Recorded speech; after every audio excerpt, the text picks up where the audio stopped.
Hello, listeners, and welcome back to another episode of Lead Up for Women, Speak Up to Lead Up. As always, I am your host, Colleen Biggs, and today we are on episode 126. You can find all information about Lead Up for Women at leadupforwomen.com. So if you are a female entrepreneur and you're looking to be seen, be heard, and be visible, come check us out because we have several platforms for you to be able to step into the spotlight, expand your influence, and attract the right clients, which is why I just published the book, Step into the Spotlight to Expand Your Influence. So it is available on Amazon. We encourage you all to go get the printed copy that is now available. Again, that's Step into the Spotlight to Expand Your Influence to attract the right clients. We also encourage you to go over to our website and download our latest magazine. Our Lead Up for Women magazine was introduced for July and August. We are working on our September, October issue, and Patty Farmer is the cover, and she is media, money, and marketing. Let me tell you, this lady is a powerhouse. She has been trained by Damon John, if that gives you an idea. He is one of the sharks in the Shark Tank. And the month before that, we had Sharon Lecter on the front of our magazine. And for those of you that know her, she's also a powerhouse in financial literacy with Think and Grow Rich. She worked with Rich Dad, Poor Dad and helped build that brand with Robert Kiyosaki. So again, a legend. I'm so blessed to be able to have these ladies grace the cover of our magazines and share their tips with you. So if you want to read all about them and how you can learn more about financial literacy or marketing and media, please hop in and grab a copy of those magazines for you. Now, today, I'm really excited about our title that we have. The title that we are doing for today's episode is about creating a confident parent. What is that? I'm a confident parent, you would say. Well, what do you mean I'm not a confident parent? I would say that every single one of us as parents have struggled with confidence of being a good parent throughout our lives of raising our kids. I remember when I was first handed my first baby and they placed her in my arms, I was like, now what do I do? How do I raise this baby? How do I know that the discipline tactics I use are right or wrong? How do I know if by punishing her, she's going to learn? How do I know if I should have consequences? There are so many questions I have asked myself, and trust me, as my children are now in their 20s and 30s, they have shared with me all the areas that I have screwed up in their lives, and they share it with me easily. I think I get more of the screw ups than I actually do. Hey, mom, you're a great mom, right? I get more of that. Yeah, well, do you remember when? It's like, yeah, I remember that, but what am I supposed to do? I can't change it, right? That was only 20 years ago. What am I supposed to do about that now? But, you can look back and laugh and just know you did the best you could. But let me ask you this question. What if you're in the middle of raising your children right now, right? So I'm not raising my children anymore. They're all married. They're living on their own. They have grandchildren. Obviously, I have 11 grandkids, one more on the way. We literally have two boys, two of the youngest boys that aren't married. And so we're excited for when they do get married. But if you're in the middle of raising kids right now and you have a lot of questions, today we're going to be answering those for you because I have Jaci Finneman with me here today, and we're going to be discussing creating a confident parent. So Jaci, welcome to the show. Oh, thank you so much, Colleen. I am so excited to be here to share my message, but just to even be with you today. You just inspire me and motivate me, and just you're just fun to be around. So thanks for having me. Well, thank you for that. And I can tell you that all of our listeners are going to be heavily motivated by you in being a confident parent today, because we're diving into that head first. But first, listeners, let me tell you a little bit about Jaci so you can learn a little bit about her before we get started. So she's passionate about helping families find happiness in their day-to-day routines. That is like key number one. We just want to be happy and not frustrated every day, right? With our kids. She began her career as a paraprofessional serving the needs of children with developmental disabilities. She went on to join a local nonprofit agency that supported children with physical and emotional needs. Jaci was an in-home family counselor and program coordinator for 20 years at the Greater Minnesota Family Services. In her role, she led a value-driven team and supported the launch of multiple new programs. She spent over 40,000 hours. That is a lot. Coaching parents. We've got an expert here, everyone, and counseling kids. It's a highly sought after to assist children with reactive attachment disorder. In 2013, she founded Hello World, which is the company dedicated to awakening family relationships by creating confident parents. Jaci is one of 100 first cousins. I have the same type of family, Jaci. So I want to, she's married to her husband, Eric, of 25 years, lives in central Minnesota with their teenage son, Andrew. That's pretty impressive for the history that you've had in working with children and working with parents. And let me just dive in and ask the question I'm sure that is on everyone's mind right now.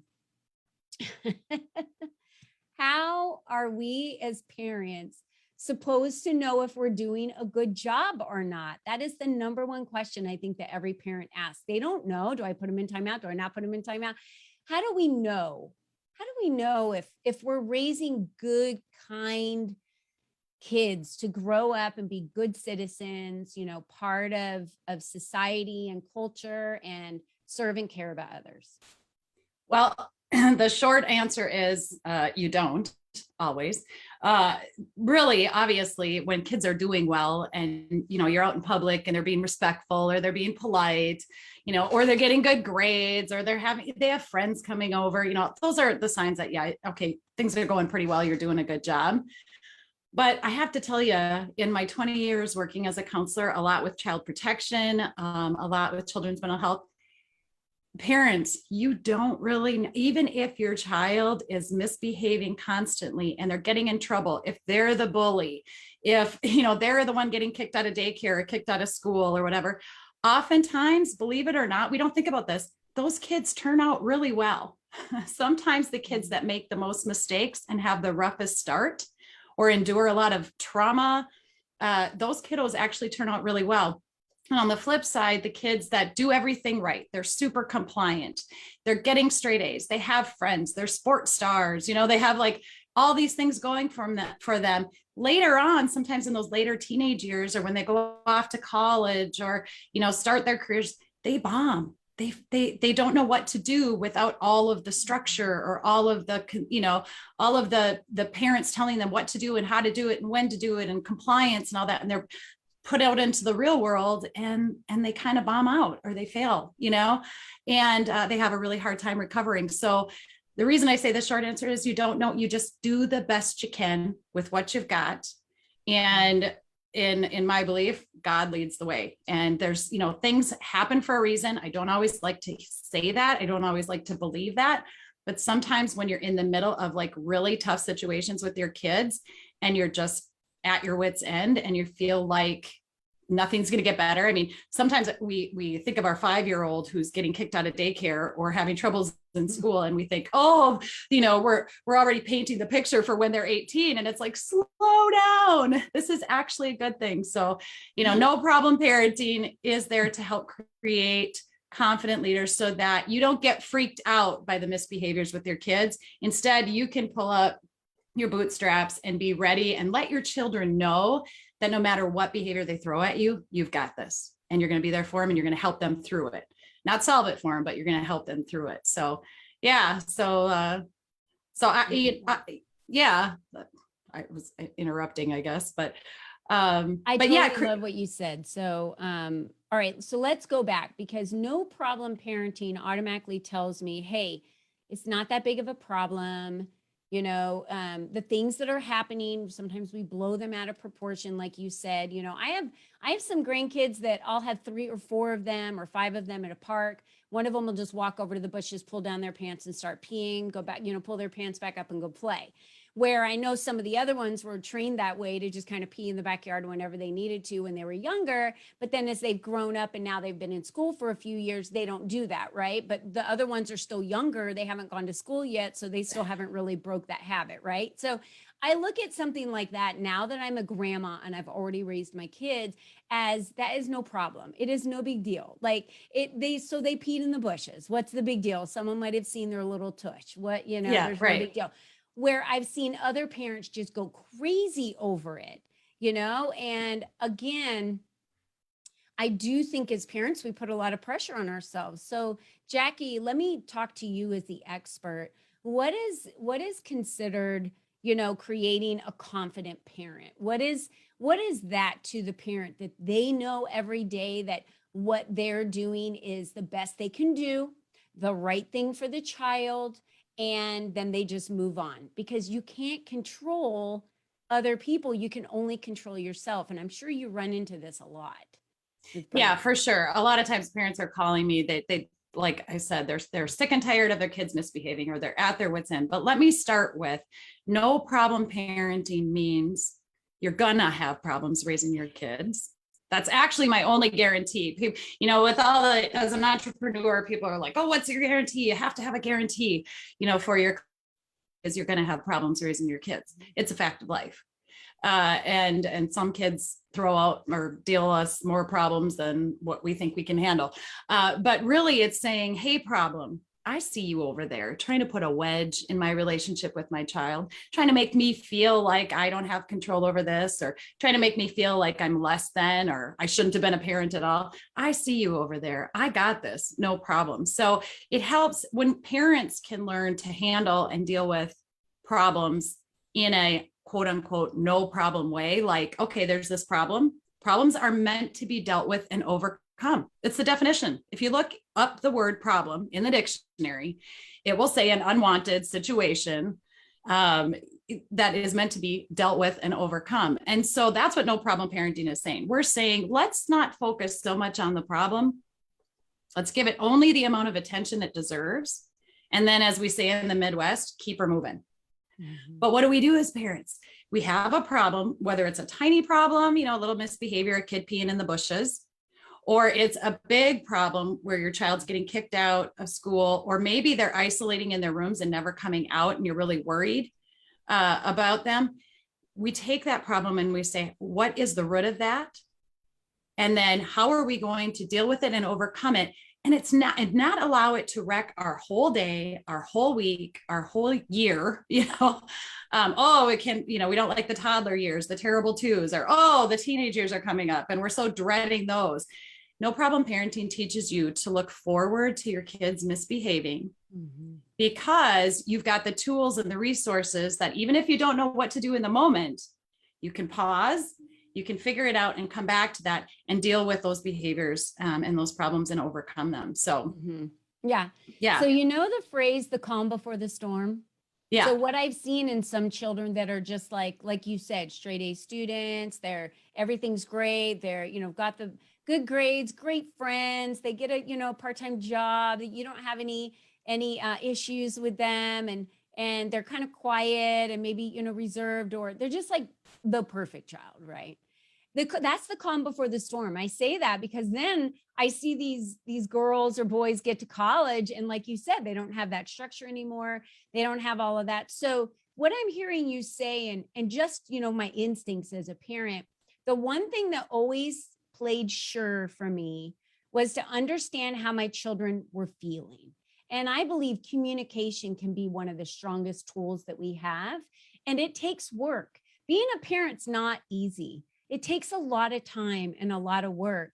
And having that open communication with your children, having them know that they can trust you and feel comfortable having that open communication with you, even at the age of 2. I do this with my grandkids now, but I realize that I probably have an exuberant amount of patience now that when I was back raising the kids, I felt like I had a finite amount of time and I didn't have time. Well, yeah, you're not doing their laundry now. Yeah. You're not, making all their meals. You're not school shopping. You're not, yeah. Right. Oh, I'm still kind of doing some of that stuff to help out with the other kids, but you're right. I'm so not doing the day-to-day and homework and everything that you do with kids. But as I see when my grandkids are acting out, I literally just pull them aside and ask them what's going on. Like, how are you feeling? Why are you doing that? What happened? And I just have like a face-to-face conversation, even when they are 2 and they probably don't even really have a clue of what I'm saying to them or talking through them. They know how they feel. And when you say keywords like, what happened? How do you feel? What do you do? they can express themselves to you. And sometimes Yeah, that's just the best way, right? I don't know. I'm not the expert here. I'm asking you. absolutely. Kids need to be noticed. They want to be Ah, seen, yeah. and they want to know that they belong and that they Yeah. matter. And sometimes in our stressful, busy, hurried lives, we're just going through the motions and we're just trying to survive the day or get through all the things that we have to do. Much less if you're working and parenting so sometimes just the simple thing of stopping to notice and say, hey, I noticed you look kind of sad. What's going on? Or what happened? And oftentimes we don't even need to solve anything or fix anything for them. We just need to notice them and recognize it and acknowledge whatever it is that they're feeling or they're going through, and then keep moving. So, it can look like a kid who's just, bucky and, digging in their heels and not wanting to do anything. You can say, hey, bud, what's going on? I noticed you're kind of bucky, or I noticed you're kind of upset, or whatever the feeling is that you're feeling. And you don't have to say it in like a really sad, mushy, sweet, like concerned way. It can just be very matter of fact. Yeah. I think often today, in the last many years, even 10, 20 years, parents have tried to make things easier for their kids. Okay, maybe we're going 30 years ago, right? We don't want our kids to have the hard time that maybe we had growing up. So we're trying to protect them or rescue them from those things.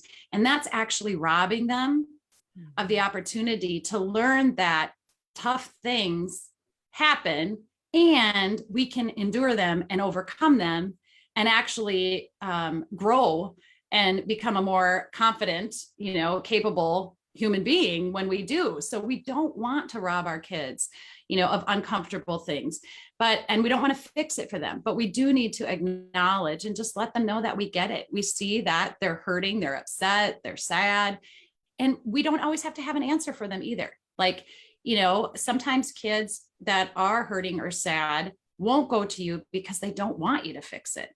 Instead, they just want you to be there for them and acknowledge them. So, but as a lot of us parents nowadays, we have to make things way more complicated than they need to be. Well, that can't be that easy.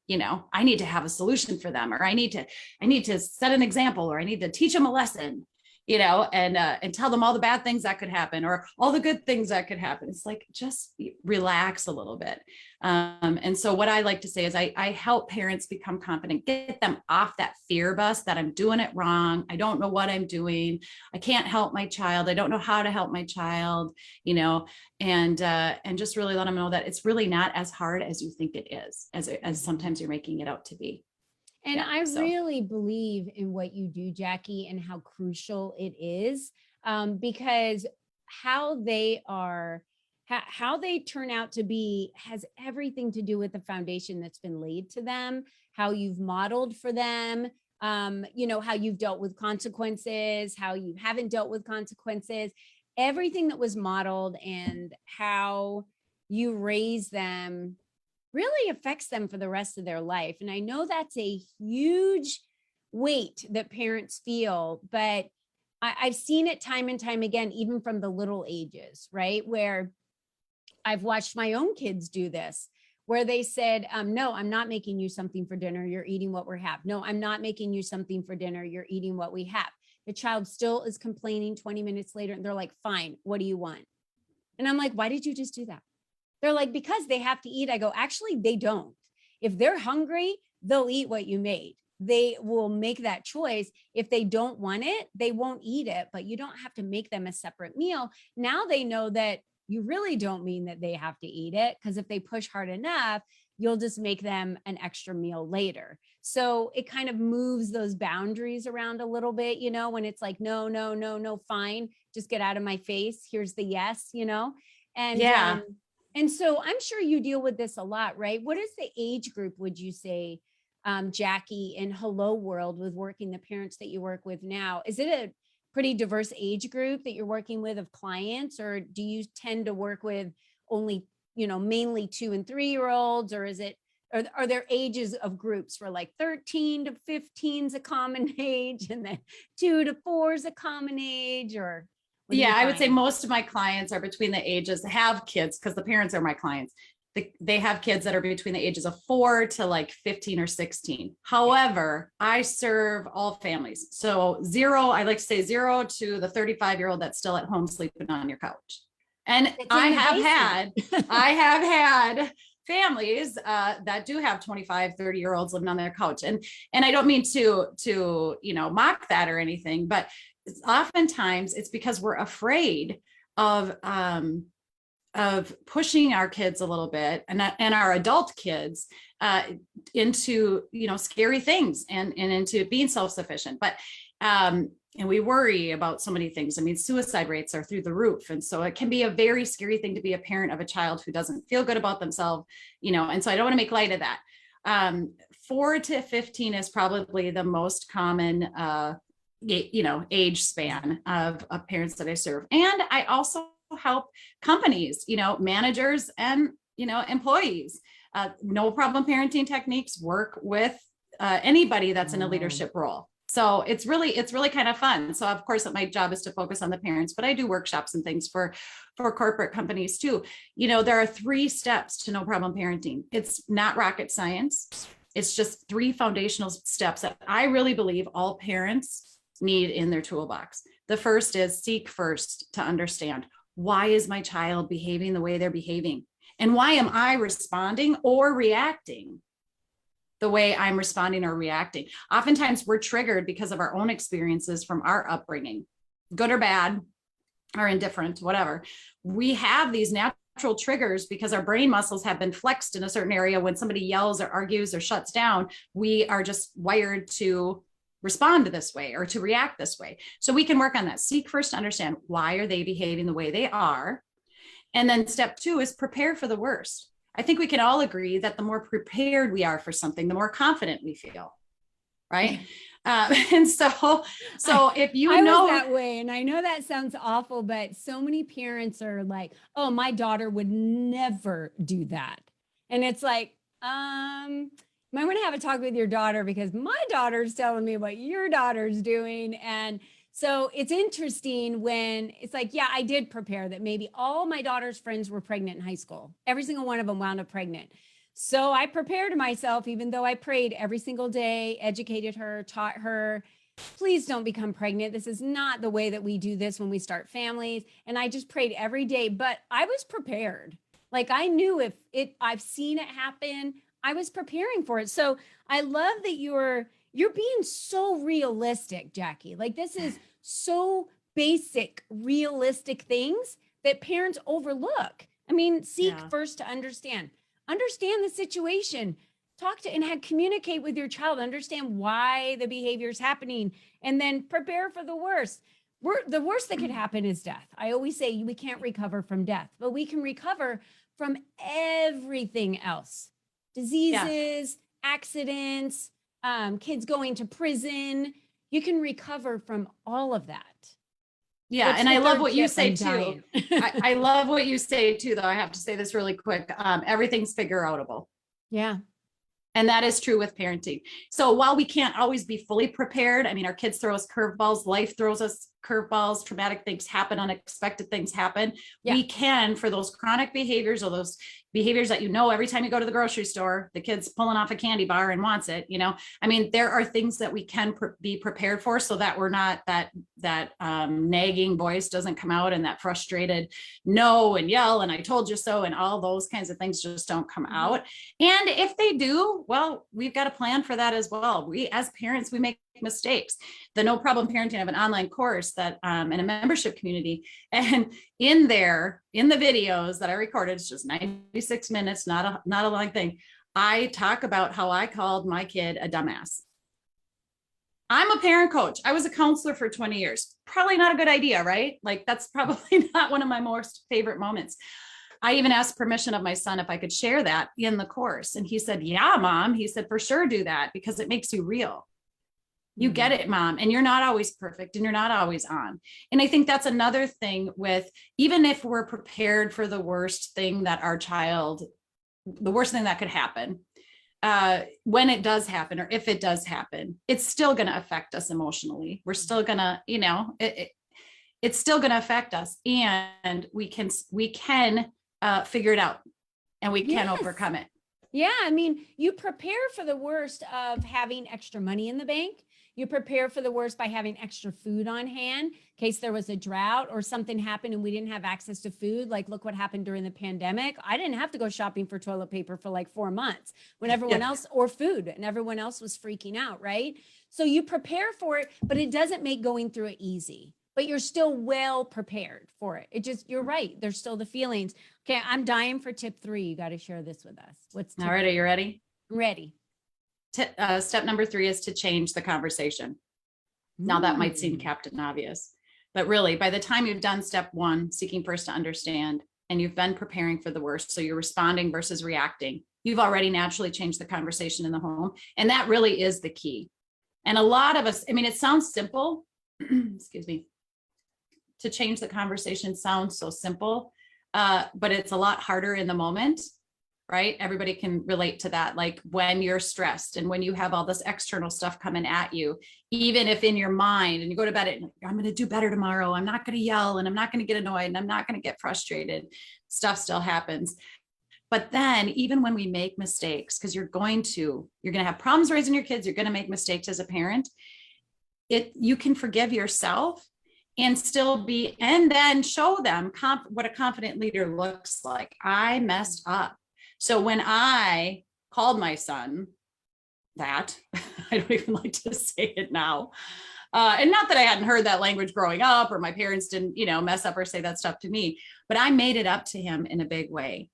I use what I call the make it right technique. I learned it many, many years ago.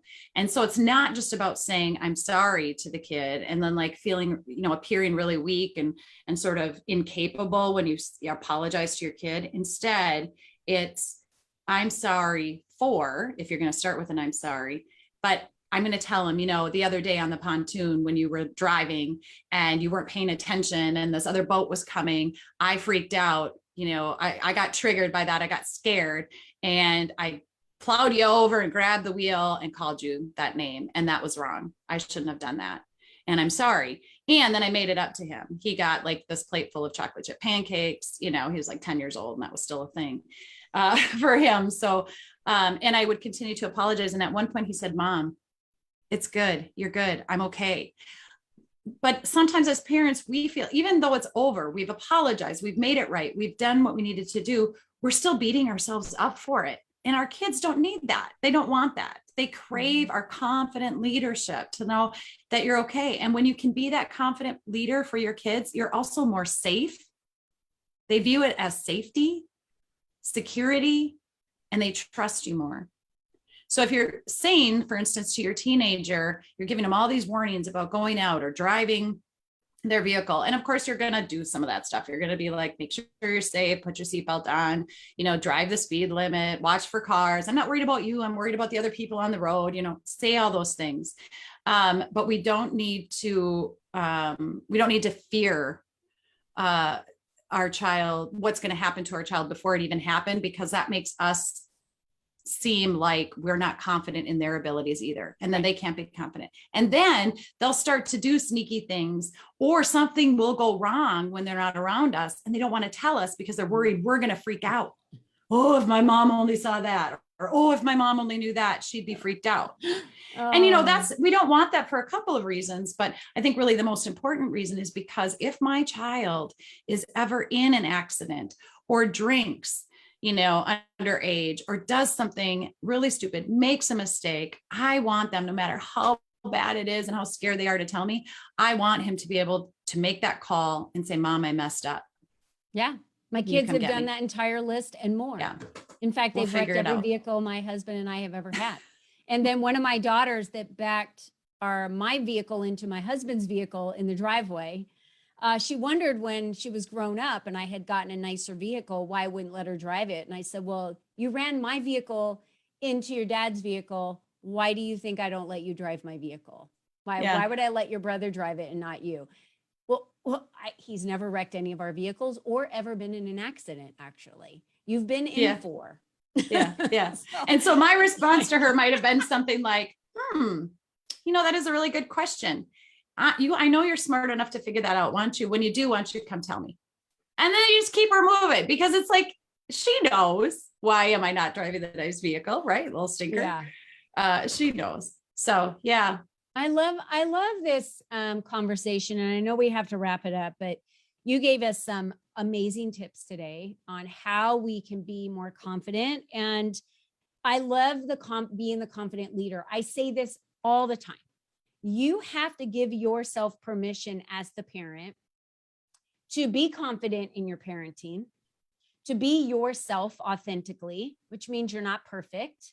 And you're going to screw up in areas and you're going to apologize for it, because we all do. But you just have to be confident in being you. And the more confident you are in being you, you give your permission to those around you to show up authentically as themselves and be confident in their decisions. You empower those around you. And what better way to be a leader than in your family, with your own children, or in your community, right? Where other people are watching you.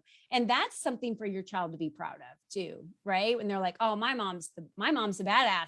My mom's so cool, because they really appreciate and love you for you. And I know so many times, Jaci, as parents, we put our identity aside of who we are as a person and all the cool things that everyone's loved about us growing up, right? And all the skills we have, and maybe we do magic tricks, or maybe we were like excellent at softball. We were like a gold medal gymnast, or whatever we would ever do, right? We were a black belt in karate.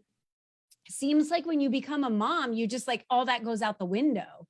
And I love it when I see moms still embracing who they are, because that shows that they're not just a mom, they're a person, and they have individual needs, and they have likes and dislikes and wants, and they have hobbies and creative skills. And I think that is something to be admired. So as a parent, I would urge you strongly to be you in every situation. And when we don't know something, like Jaci said, it's figure outable. You can figure it out. Marie Forleo wrote an entire book on that I highly recommend everyone go purchase and buy, because everything is figure outable if you just take the time to figure it out. And if you want to be a confident parent and you feel that you're struggling in that area, or you're not connected to your child, she has No Problem Parenting. Jaci just talked about it in Hello World. No Problem Parenting is going to help you realize that first, you must seek first to understand, prepare for the worst, and change the conversation.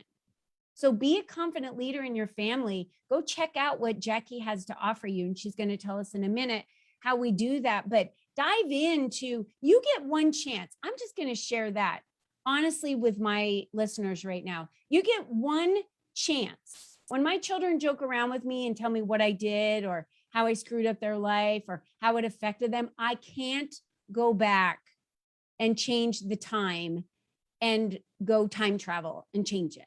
I can only apologize today and say, I'm sorry. You're right. I so should have been better at that. I so should have had more conversations with you in those areas, and I didn't, but I can't change it. If you're a parent raising children right now between the ages of 0 and 20, you still have a chance to make the changes. So if you're not feeling like a confident leader in your family, and you're not feeling like you and your child are having a good relationship or good communication, reach out to Jaci. And Jaci, tell the listeners, how do they do that? What do you have for them today that they can at least get started with you? And yeah, so the easiest way, or the best way, is to go to the main website, which is forminnesota.com. Everything is on. Right. We lost all that video or that audio right there. So re-say that. Did it cut out? Yes. So say it again. I'm sorry. So the best way to get in touch with me and to learn all about what I do is to go to helloworldmn.com. Everything's on that site. You can also go to noproblimparenting.com, and then that's where you're going to learn more about the membership community and the online course. And I also have, when you go to the helloworldmn.com, you can book a free call with me. I always offer a free 15, sometimes 30-minute call, because I get long-winded and I get so interested in you. So you can go there and book a free call with me. And then I also have the No Problem Parenting podcast. Sometimes we don't really think we need, or we're not sure if we need a parenting coach or some extra help, but listen to that podcast. I give tips. I have guests on a variety of parenting topics that can just kind of validate what you're doing or give you some good advice on maybe some ideas of what you can do next for your kids. And I just want to say that, and at Hello World Attached is the Facebook page. It's okay if you don't know how to handle the problems in the moment with your kids. Just like you were saying, Colleen, say to them, I don't know what to do, what I'm going to do. So I'm going to have to think about it and I'll get back to you. It shows your kids, rather than reacting in the moment, you can take a break and I'm going to help figure this out. I got to think about it a little bit. Maybe you'll have some ideas. Come see me. The other thing is, if you're in a situation right now as a parent and you feel like, oh, this sounds all cotton candy and sugar coated, and my program is not a cotton candy approach, you guys, we're going to get to the dirt. One of my favorite things to do is go four-wheeling in mud and dirt and play and just get all messy and dirty. And I love the feeling after getting all cleaned up, right? So it's the same as the dirt in your home. Let's get to the dirt and then let's clean it up. Don't feel bad if things are really bad right now. Yeah. There's a solution. There is a solution. Yeah. And don't feel like you screwed everything up, right? We're only human. We can only do at the length of what we know. And the one thing I read in the Secret of the Millionaire Mind book that was advice that he got as a child or as a young adult, which changed his life, was don't worry if things aren't going the way they should be going right now. It's because you don't know what you don't know. You don't know what you don't know. So stop beating yourself up. That's why we have this podcast. We're giving you the opportunity to get into the Hello World community, jump into their Facebook group, meet some other parents that are going through exactly what you're going through. That's the thing, right? I'm not surrounding myself right now with moms groups because that's not where I am in my world. I want to surround myself with grandma groups. I want to surround myself with female entrepreneur, women that are building their businesses, because that's what season I'm in. So if you're in the season of raising your children, you need to be surrounding yourself with a network of people that are doing the same thing. It's the best support. And what better way to do that than in the Hello World Facebook page? So thank you so much, Jaci, for being with us today, for sharing these tips, for giving us the confidence to be a confident parent and a leader in our family, and know that there's a way for us to do that out there. So thank you so much, Jaci, for everything you brought to our listeners today. It was like so many golden nuggets. I can't even tell you, just so many golden nuggets. And for all of those of you that are listening right now through the podcast, this will be available at the tip of your fingers. So all of her links that she talked about today, to get to her website, to get to her No Problem Parenting Facebook page, they're all available for you here at your fingertips. And for those on Facebook, we encourage you to go to facebook.com and go to at Lead Up for Women. And you can also there see our video, as well as all of the description will be there, as well as the links from the show notes today as well. So Jaci, thank you again for joining us. And I just want to remind all of our listeners, remember, you are the only you that's ever been. You are the only you that will ever be. That's it. It's just you.